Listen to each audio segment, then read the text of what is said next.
Assalamualaikum students, I hope you all are good at your homes. Now it's your study time. Open your books.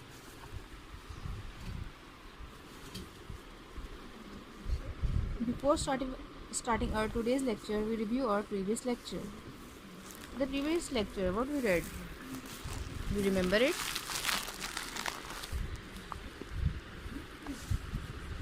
We read about living things have senses.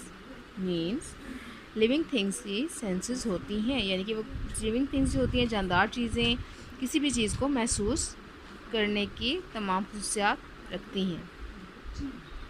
ठीक है students, और इसी तरह living things में plants भी आ जाते हैं, और प्लांट्स भी अपनी सेंस ऑर्गन्स रखते हैं। स्पेशल तो नहीं रखते, लेकिन बाय टेम्परेचर, बाय लाइट वो इन सब चीज़ों को फील करते हैं, महसूस करते हैं, और इस एबिलिटी को कहते हैं सेंसिटिविटी।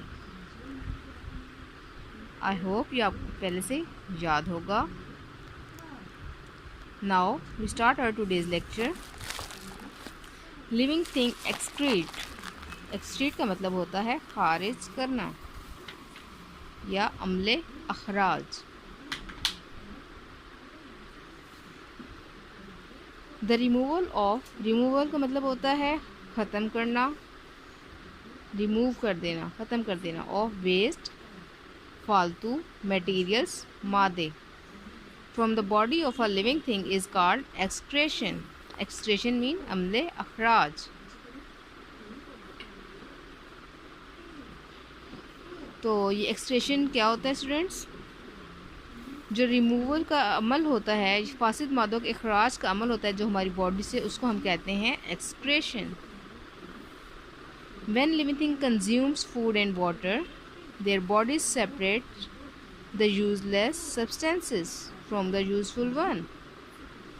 यानी कि जब living things food and water को कंज्यूम करती हैं तो हमारी बॉडी जो है हमारी यूज़लेस और अनयूज़लेस जो थिंग्स होती हैं उसको सेपरेट कर देती हैं, यानी कि जो इस्तेमाल करने वाले मादे होते हैं हमारी खुराक में वो उसको अलग कर देती हैं, और जो फालतू मादे होते हैं उनको अलग कर देते हैं।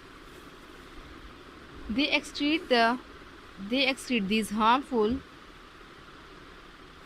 and useless substances from their bodies in the form of sweat, urine and other waste products. तो फिर ये जो एक्सक्रीशन का अमल होता है वो किस तरह से होता है, यानी कि जो हमें नुकसानदायक मादे होते हैं हमारी बॉडी में वो किस तरह से हमारी बॉडी से रिमूव होते हैं?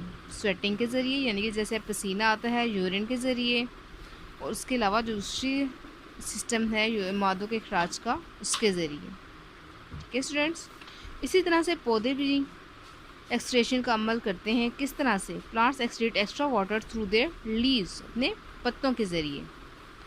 इसको जानने के लिए आपको एक छोटा सा एक्सपेरिमेंट करना पड़ेगा। कोई भी आपके घर में जो प्लांट हो उसके ऊपर आपने कुछ देर के लिए एक शॉपिंग बैग चढ़ा देना है प्लास्टिक का, और फिर थोड़े टाइम बाद देखेंगे आप उसमें आपको ड्रॉप्स वाटर के नज़र आ जाएंगे। तो ये होगा आपका प्लांट्स का एक्सक्रीशन का अमल, यानी कि जो उनमें एक्स्ट्रा वाटर होगा वो थ्रू वाटर ड्रॉप्स आपको बाय नज़र आ जाएगा बैग पर। ठीक है स्टूडेंट्स, ये तो हो गया आपका एक होमवर्क, यानी कि एक एक्टिविटी। उसके बाद नेक्स्ट है लिविंग थिंग रिप्रोड्यूस, यानी कि जानदार चीज़ें जो हैं रिप्रोड्यूस करती हैं, यानी कि अफजाइश नस्ल करती हैं।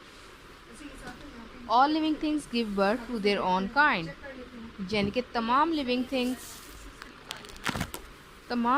जो हैं अपने जैसे जानदारों को पैदा करती हैं। अब रिप्रोडक्शन का अमल दो तरह से होता है। इस तरह से मैं आपको बताती हूँ। Some animals lay eggs and some give birth to their babies, यानी कि कुछ जानवर अंडे देते हैं और उसमें से उनके बेबीज़ निकलते हैं, और कुछ जानवर जो होते हैं डायरेक्ट बेबीज़ को ही बर्थ करते हैं। ये स्टूडेंट्स, जैसे कि आपको पिक्स में नज़र आ रहा है, काउ जो है give birth to their baby, hen lay egg to give birth to their children or baby. Plants reproduce plants of their own type with their seeds, roots or shoots. Plants की reproduction कैसे होती है? उनके बीज के ज़रिए, उनकी शाखों के ज़रिए और उनकी जो और सीड्स होते हैं, पोलन ग्रेन्स वगैरह के ज़रिए। तो स्टूडेंट्स, आई होप आपको इतना तो समझ आ गया होगा। Today's your work is activity number 6 on page number 6। अब इसमें आपको स्टूडेंट्स ये नज़र आ रहे हैं कुछ बर्ड्स की और कुछ थिंग्स की चीज़ें, पिक्चर आपको नज़र आ रही है और उसके सामने आपको कुछ ब्लॉक्स नज़र आ रहे हैं। उन ब्लॉक्स के ऊपर कुछ क्वेश्चंस हैं। उन क्वेश्चंस को आपने देखना है और जो भी आपके सामने पिक बनी हुई है, लिविंग थिंग है, नॉन लिविंग थिंग है, उसकी आपने देखना है कि उसमें अगर ये एबिलिटी मौजूद है तो आपने उस ब्लॉक में टिक लगा देना है। ठीक है स्टूडेंट्स? और अगर नहीं है तो आपने उसको ब्लैंक छोड़ दें या उसको क्रॉस कर दें। Okay, now let's start. Classify the living things below into living और non living things. Answer the question in the table. जैसे ऑब्जेक्ट आपके पास क्या है? बटरफ्लाई। Does it breathe? क्या बटरफ्लाई सांस लेती है? गुड, सांस लेती है ना स्टूडेंट्स, लिविंग थिंग है। Does it eat? वो खाना खाती है। पोलन ग्रेन के ज़रिए वो फूलों का रस चूसती हैं, so it's right. Does it move? जाहिर सी बात है वो एक जगह से दूसरी जगह हरकत करती है, because it is living thing. Does it reproduce? Yes. Living और नॉन लिविंग थिंग्स, तो इसमें हम लिखेंगे living thing.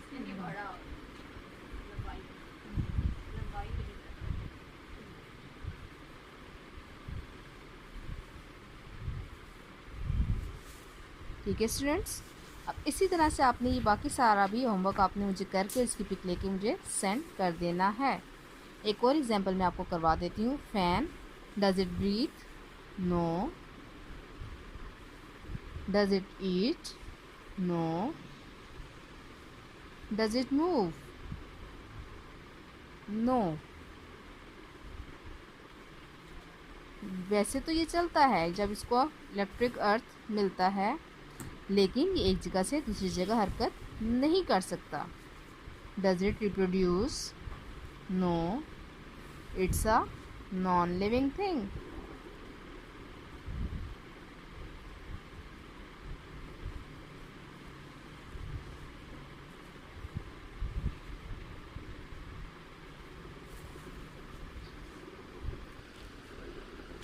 It's a non living thing.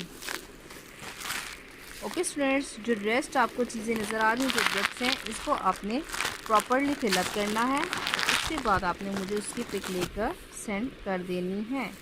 Okay students, take care, अल्लाह हाफिज़।